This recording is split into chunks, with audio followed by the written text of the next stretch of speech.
This week, we go back to 1953. That's where Brad Walsh takes us, our resident historian at the TCA, takes us all the way back to the early 50s. Let's start in 1952, however, as the Grady Gray Knights, playing in what was known as the Atlanta City League, finished their year at 6-1-3. That was the inaugural year for their brand new head coach, a man by the name of Erk Russell. Of course, I'm talking about Erk Russell, the famous Georgia defensive coordinator on the national championship team, the beloved defensive coordinator, who of course went on to start the program at Georgia Southern and win multiple national championships. So, the Gray Knights in those days were playing in AA football, Region 3, North and South. That's what Region 3 was divided into, North and South. That was 13 teams that made up the largest classification in the state. Before I continue with the story, just some time, go back into the annals. Go to Georgia high school football history websites. Check out the difference in the teams in those old days. There were so few teams. The talent was so tightly compacted. It was absolutely amazing. Okay, I digress. That Grady team was not very deep, but the talented players that they did have were ultra talented. Like, say, All-State fullback Wilbur Lofton, Lofton, who was called by one publication as one of the hardest running single-wing runners in Georgia. He was joined in the backfield by tailback Jeff Davis, who was described as the fleetest back in the City League. Now, the City League, of course, was the term that they used, as I mentioned just a moment ago, the Atlanta City League, for all the teams that played in that Region 3, North and South.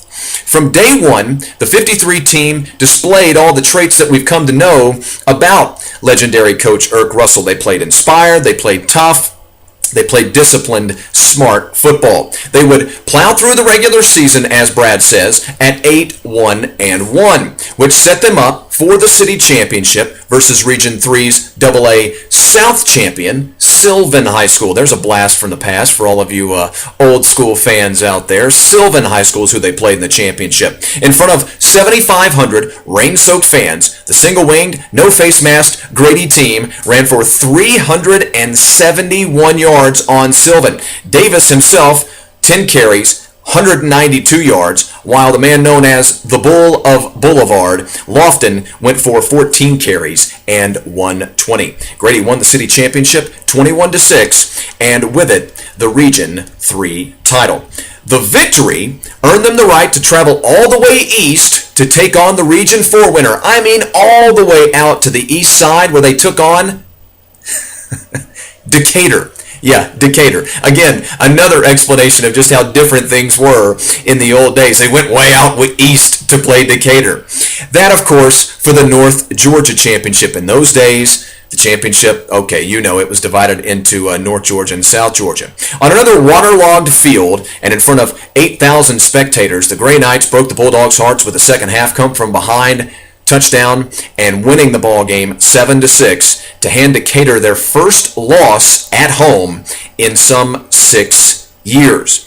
The championship game site, the overall state championship, by the way, there are still states that have championships in football that are halved, where you're a south part of the state champion or a north. Take South Carolina. A lot of you out there watching are probably some South Carolinians, or you've spent some time out there. You know, they do the upstate and the lower state championship. Okay, I digress. It's just amazing to me that some states still do that. But the championship game site for 53 was predetermined coming into the championship, that it would be held in Macon in 53. Now, this is a big deal because Grady's opponent for the 53 state championship game would be none other than the Poets of Lanier High School. Now, not the Lanier that you may suspect up in North Georgia, but Lanier from Macon, a program that, of course, is no longer around. In front of a rowdy 10,000 fans for the state championship, the two teams would face off in Macon. Lanier was absolutely loaded, at least on their starting front. They had an all-state back and future Auburn Tiger in Billy Kitchens, a name many of you know. They had all-region, all-state, and all-South lineman Will Sanders, and the biggest name of them all, future University of Georgia and Philadelphia Eagle legend Theron, the Drought Breaker Sapp, one of the great nicknames ever in the history of the world, Drought Breaker. Look that one up. I don't have time to explain it here. One of only 4 Georgia Bulldogs to have ever had his number retired, by the way. I did not know that statistic. Kudos to you, Mr. Walsh, on that statistic.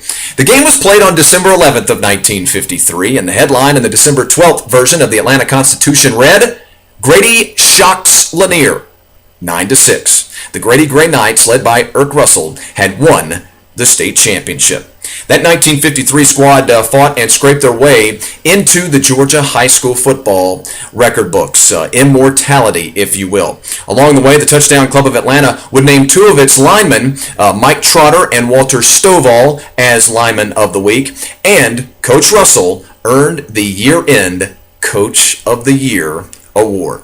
Coach Russell, of course, would remain at Grady until 1957, boasting a 71% winning percentage over his 6-year tenure. In 58, he would depart the city for Auburn University, where, of course, he would spend the rest of his career in the college ranks. And, of course, as they always say, the rest is history. Coming up next, in the What's Next portion of our program, we actually kind of will fuse what's happening and what's next together. We'll talk about some of the happenings from last week and what that should tell us about looking forward in the GHSA spring season.